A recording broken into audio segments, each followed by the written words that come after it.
Quel pays dispose des meilleurs athlètes au monde? Les États-Unis? Le Royaume-Uni?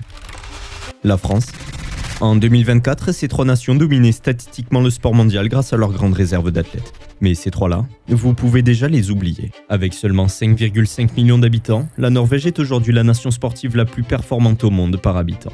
Première aux Jeux d'hiver avec plus de médailles d'or, d'argent et de bronze que toutes les autres nations, elle ne laisse de place à quasiment personne. Parmi les 5 athlètes les plus titrés des Jeux d'hiver, 3 sont norvégiens. Mieux encore, on retrouve dans le top 7 des athlètes les plus médaillés aux Jeux olympiques été et hiver confondus plus de Norvégiens que d'Américains. Mais la Norvège, ce n'est pas que le froid et les sports d'hiver. Le football est là-bas le sport le plus pratiqué, produisant parmi les meilleurs joueurs au monde. Chez les hommes, Erling Haaland, 5e au classement du Ballon d'Or en 2024 devant Kylian Mbappé, ou encore Martin Ødegaard, 19e. Dites-vous qu'il y a dans le top 20 au Ballon d'Or plus de joueurs norvégiens que de Français. Et chez les femmes, le constat est exactement le même, mais cette fois dans le top 15. Parmi elles, on retrouve Ada Hegerberg, première femme à obtenir le Ballon d'Or lors de la première édition féminine en 2018, ou encore Caroline Graham Hansen, 2e au Ballon d'Or en 2024. Historiquement, l'équipe norvégienne féminine de football est l'équipe ayant eu le plus de succès au niveau international. Et pour le hand, c'est la même chose. L'équipe féminine est l'une des sélections les plus titrées de tous les temps avec à la clé 17 titres majeurs et 34 podiums internationaux. C'est un record absolu dans ce sport, hommes et femmes confondus.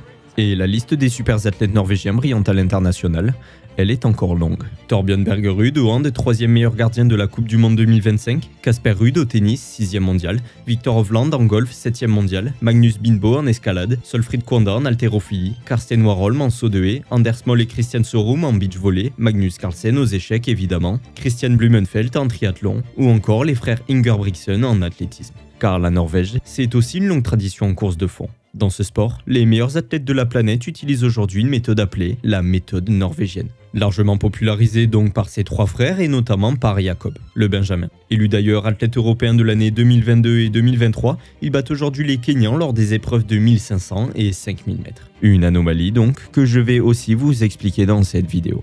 Bref, la Norvège n'est désormais plus seulement la meilleure nation en sport d'hiver, mais bien la meilleure nation dans tous les sports. Elle rafle tout au JO d'hiver, empile les records en course à pied, en dodds, en triathlon, possède le triathlon le plus difficile au monde avec le mythique Norseman, les voies d'escalade les plus compliquées, Change, Silence, et même l'un des spots de surf les plus insolites avec des vagues glaciales à Unstad. Alors, comment une si petite nation a-t-elle réussi à devenir en quelque temps la première usine à super athlètes de la planète? Bon, la première chose à faire est évidemment de regarder la qualité de vie des Norvégiens. C'est simple, cette dernière se dispute la première place au classement IDH avec la Suisse, son PIB par habitant est 2 fois supérieur à celui de la France, le salaire moyen l'est aussi, mais cela n'explique rien en soi. L'Irlande possède pratiquement les mêmes statistiques que la Norvège. Pourtant, combien d'athlètes irlandais réellement performants aujourd'hui pouvez-vous citer? Je doute que vous en trouviez beaucoup. Puis ce n'est pas une nouvelle, la Norvège a toujours été riche, mais n'avait pourtant jusque-là que des skieurs de classe mondiale. Alors certes, l'argent permet de bénéficier de meilleures infrastructures, de meilleurs coachs, de meilleurs matériels, mais cela ne fait évidemment pas tout. Avec un record porté à 39 médailles lors d'une seule édition des JO d'hiver en 2018 à Pyeongchang, la Norvège a atteint la première place avec un budget évidemment bien inférieur à celui des États-Unis, pourtant à la 4e place. Et ces résultats n'ont pas toujours été aussi glorieux. Le moment de vérité pour le sport norvégien, il est arrivé en 1988, lors des Jeux d'hiver de Calgary. 11e position, 5 médailles remportées, 3 d'argent et 2 de bronze, cette mauvaise performance a incité à repenser le développement des athlètes et visait une plus grande collaboration entre le gouvernement et les clubs. Résultat, création de l'Olympiat Open, le centre sportif d'athlètes d'élite situé à Oslo, la capitale, puis un retour parmi les 3 meilleurs en remportant 26 médailles dont 10 d'or lorsque le pays a obtenu l'organisation des Jeux d'hiver en 1994 à Lillehammer. La Norvège a simplement investi de façon intelligente dans les disciplines à épreuves multiples. Ski de fond, ski alpin, patinage de vitesse ou encore biathlon, avec un faible nombre de sportifs, elle pouvait donc remporter beaucoup de médailles. A l'inverse, par exemple, les 2 sports forts du Canada, le hockey et le curling, pour lesquels il faut environ 50 athlètes, ne pouvaient rapporter que 5 médailles. La Norvège, en tant que petite nation, a donc réussi à devenir une véritable usine à champions en combinant des facteurs intelligemment orchestrés axés sur la qualité de vie, les investissements, mais aussi l'accès au sport dès le plus jeune âge. Contrairement à d'autres pays comme les États-Unis où le sport est vu comme un moyen de se sortir d'un milieu social difficile, en Norvège, le sport est vu avant tout comme un loisir et un plaisir. Pas besoin de bourse d'études car l'université est gratuite, pas de pression sociale donc pour exceller, mais simplement une véritable culture du sport pour le bien-être. 93% des jeunes norvégiens de moins de 25 ans ont été ou sont licenciés dans un club. Cela signifie que malgré une population relativement faible, leur vivier lui est immense car tout le monde fait du sport. Ce modèle d'accessibilité qui met l'accent sur la pratique régulière et non la pression pour exceller fait toute la différence. Les pays comme les États-Unis ou la Chine qui ont une population importante ne s'en soucient pas. Ils peuvent simplement entraîner des millions d'enfants dans leur système sportif et certains d'entre eux y parviendront. Mais lorsque l'on est un petit pays comme la Norvège, on doit s'assurer de ne gâcher aucun talent possible. Paradoxalement, cette faiblesse démographique est le deuxième point fort de la Norvège. Leur but est d'inciter le plus grand nombre d'enfants possible à pratiquer un sport et de les inciter à le faire le plus longtemps possible.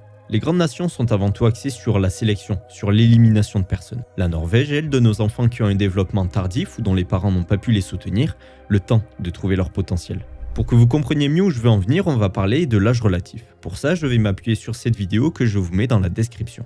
Voici les joueurs de la première division espagnole de foot classés par mois de naissance. Comme vous pouvez le constater, il y a significativement plus de joueurs nés dans la première moitié d'année que dans la deuxième. Et ce n'est pas un hasard. Dans la quasi-totalité des sports, les enfants sont regroupés en fonction de leur année de naissance. Disons que vous soyez né le 31 décembre 2004 et que votre ami soit né le 1er janvier de la même année. Ce dernier a alors presque un an de plus que vous, mais vous êtes toujours en compétition l'un contre l'autre. En moyenne, les enfants nés plus tôt dans l'année sont donc plus grands, plus forts et plus rapides. Par conséquent, ces derniers auront plus de chances d'être sélectionnés par l'entraîneur pour jouer. Être sélectionné pour jouer signifie que l'enfant acquiert plus d'expérience, devient meilleur et finit par avoir plus de chances d'être un jour athlète professionnel. Le joueur plus âgé est choisi parce qu'il est meilleur, il finit par devenir meilleur parce qu'il a été choisi, validant apparemment la décision initiale de l'entraîneur. C'est ce que l'on appelle une prophétie auto-réalisatrice. On dit à un petit qu'il est bon, on le choisit, il prend confiance, il devient bon et on confirme notre idée de base selon laquelle il était bon. Contrairement à la Chine et aux États-Unis, la Norvège ne peut donc pas se permettre de laisser passer des talents potentiels seulement parce qu'ils n'ont pas eu le temps de se trouver, de s'épanouir et de se développer pleinement à cause de leur mois de naissance. Car le problème s'étend même plus loin. Selon les résultats d'une étude suédoise menée sur un échantillon d'athlètes âgés entre 14 et 17 ans, il y a 27% de plus d'athlètes nés en début d'année que ce qui serait normal pour la population suédoise et 28% moins à la fin de l'année. Si les résultats sont exacts, cela signifie que les enfants nés entre janvier et avril ont 74% plus de chances de devenir athlètes que ceux nés entre septembre et décembre. Mais on pourrait représenter les résultats d'une autre manière. Cet écart représenterait les adolescents qui avaient du potentiel mais qui n'ont pas eu le temps de l'exploiter à cause de leur mois de naissance. Et cet écart représenterait les adolescents entre guillemets sans talent particulier. Donc les adolescents qui n'auraient même pas réussi en tant qu'athlètes si les règles avaient été uniformes. Les États-Unis, la Chine et même la France forment donc des athlètes lambda au détriment d'athlètes potentiellement bien plus performants, là où la Norvège, elle, maximise toutes ses chances de former de super athlètes avant que la courbe de sélection ne commence à exclure certaines personnes trop tôt. Mais alors, comment la Norvège fait-elle pour que pratiquement tous ces jeunes fassent du sport? Eh bien, pour le comprendre, il faut une nouvelle fois remonter dans le temps. Ok, voici leur plan. Un plan intitulé « Les droits des enfants dans le sport » adopté en 2007 par le Comité national olympique. Ce document, unique au monde, regroupe en 8 pages le type d'expérience dont chaque enfant en Norvège doit bénéficier. Au cœur de ce document se trouve la vision d'Idris Glade, qui se traduit littéralement par la joie du sport. Cette vision est le 3e point fort des Norvégiens. Ce document parle de sécurité, d'amitié, de liberté de choisir. Les enfants peuvent décider eux-mêmes du niveau d'entraînement qu'ils souhaitent et peuvent même choisir de ne pas participer aux compétitions s'ils souhaitent simplement s'entraîner. Depuis 1987, une loi sur le sport chez les jeunes interdit même le classement des athlètes ou des équipes dans les compétitions avant l'âge de 11 ans. Et avant 13 ans, il est interdit de donner du temps de jeu en fonction du talent. Interdit aussi aux entraîneurs de dire aux jeunes athlètes combien ils pèsent pour éviter de provoquer des troubles alimentaires. Même au niveau élite, l'entraînement est beaucoup moins rigide en Norvège que dans de nombreux autres pays. Si vous enseignez les compétences et la passion, les athlètes se développent. Ils s'entraînent en partie avec des entraîneurs plus comme mentors et moins comme dictateurs imposant un programme et une vision.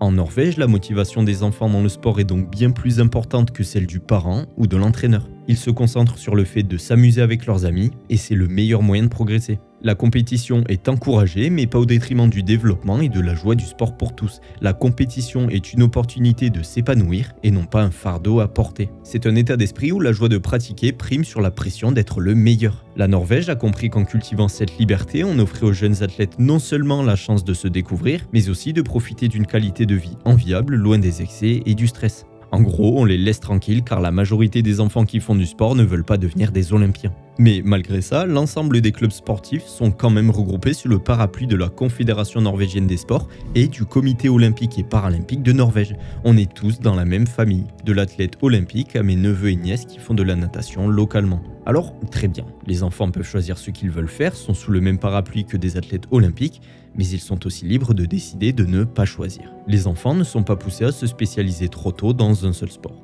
Erling Haaland a grandi en courant, en skiant et en jouant au hand. Casper Ruud en jouant au foot, au golf et au hockey. Jakob Ingebrigtsen en s'essayant au ski de fond, au foot et s'est consacré ensuite à la course à pied. La science sur laquelle s'appuient les Norvégiens indique qu'il est bénéfique pour les enfants de s'exposer à plusieurs sports plus longtemps. Les enfants se lassent moins, sont moins susceptibles d'abandonner et s'ils décident par eux-mêmes de se concentrer sur un sport plus tard, ça donne aussi de meilleurs résultats. Encore une fois, ce n'est pas l'entraîneur, le père ou la mère qui choisissent pour eux. Laissez les enfants tranquilles. Ils apprennent beaucoup en jouant, en ne s'angoissant pas, en ne se faisant pas classer, juger, et ils ont tendance à rester plus longtemps. Les Norvégiens ont pris un parti fort de prioriser une pratique sportive large et volumineuse, et nous savons depuis de nombreuses années que cela reste souvent le meilleur moyen de développer de futurs champions, à l'inverse de la spécialisation.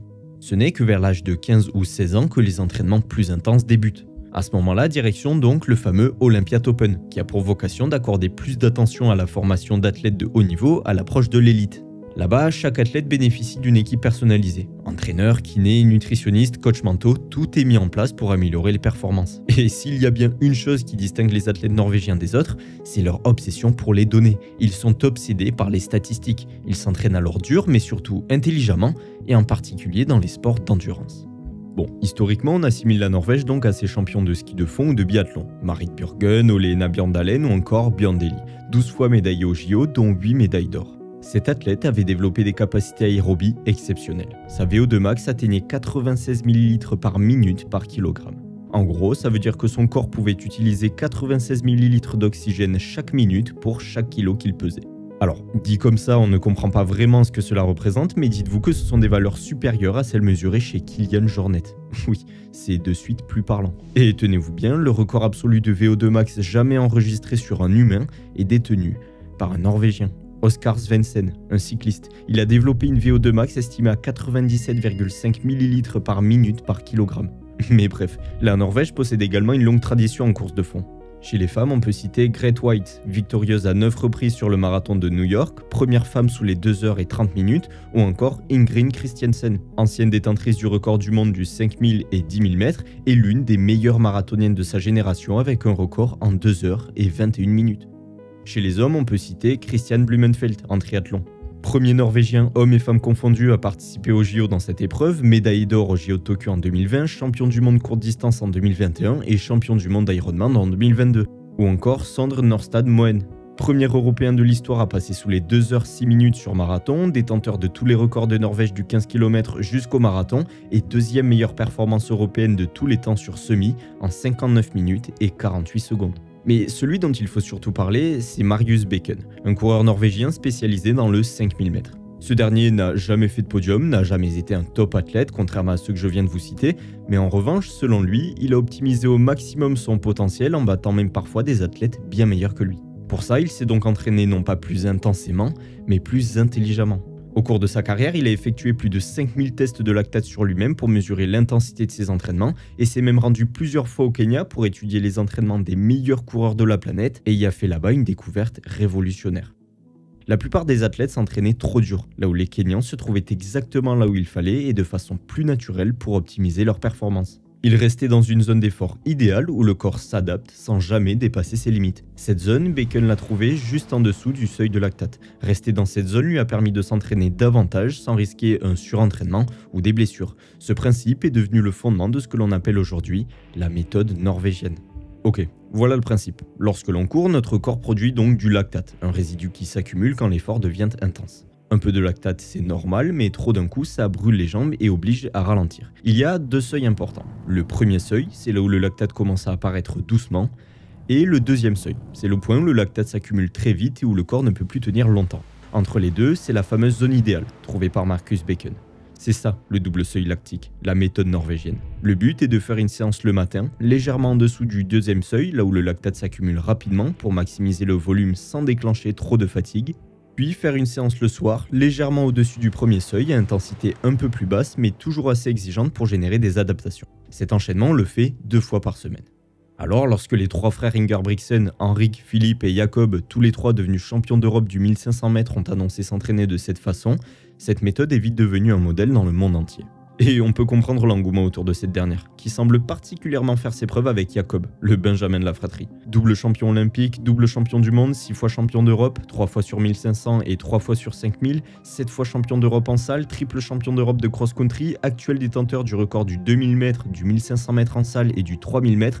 Bref, le Norvégien domine aujourd'hui son sport avec une aisance particulière. Mais au-delà des résultats impressionnants, ce qui fait la spécificité de la Norvège, c'est cette culture de la transparence et du partage. Si certains pensent que cette méthode n'est pas réellement détaillée et gardée secrète par les Norvégiens, eh bien c'est tout l'inverse. La méthode des Ingebrigtsen n'est pas un secret jalousement gardé, bien au contraire, vous pouvez trouver beaucoup de détails sur internet. Leurs méthodes d'entraînement sont ouvertement discutées, analysées, parfois même imitées par des athlètes du monde entier. C'est aussi là toute la philosophie norvégienne, une philosophie collective où le succès individuel devient une occasion de faire grandir l'ensemble. Alors, si vous avez longtemps pensé que la polyvalence pouvait être une faiblesse et la précocité une force, la Norvège, elle, a fait le choix inverse. Laisser la liberté aux enfants de ne pas avoir à choisir est certainement le plus beau cadeau que la Norvège aurait pu leur donner, mais aussi le plus beau cadeau que la vie nous a offert. Car si aujourd'hui, alors que nous ne sommes encore rien, alors que nous n'avons encore jamais rien vécu, la société nous force à devoir choisir pour le restant de nos jours une seule voie, un seul métier, sans même avoir eu le temps d'en connaître d'autres, la vie, elle, nous avait laissé le choix et le temps de devenir ce que l'on voulait être en expérimentant. C'est cette philosophie que suivent les Norvégiens. Le sport n'est pas qu'une course à la performance, mais une manière d'apprendre à se connaître et à explorer ses limites dans le plaisir. En offrant ce choix, ils permettent à chacun de forger son propre chemin sans pression et avec une conviction profonde. Il n'y a pas de route unique et nous avons le temps de découvrir des choses avant de se spécialiser. C'est là que l'équilibre entre cette quête de performance et cette préservation de la joie devient crucial pour eux. Parce qu'au-delà du plaisir, il y a cette rigueur qui ne laisse rien au hasard. La Norvège n'est pas une nation de hasard, elle est une nation de chiffres, de mesures et d'ajustements. Mais les statistiques, loin de devenir un poids, sont des outils permettant d'évaluer, d'optimiser, d'améliorer les performances sans jamais tomber dans l'obsession. Ils ne sont pas là pour sanctionner, mais pour accompagner. La Norvège a su transformer les chiffres en un outil de motivation et non pas en un outil de pression. C'est cette approche qui fait d'eux une nation à part. La Norvège parvient à assembler performance et bonheur, rigueur et liberté. La Norvège est tout simplement une nation d'équilibre. Alors, grâce à cette philosophie, en seulement 30 ans, la Norvège est devenue une usine à super athlètes en passant de la nation la plus performante en sport d'hiver à la nation la plus performante, tout sport confondu.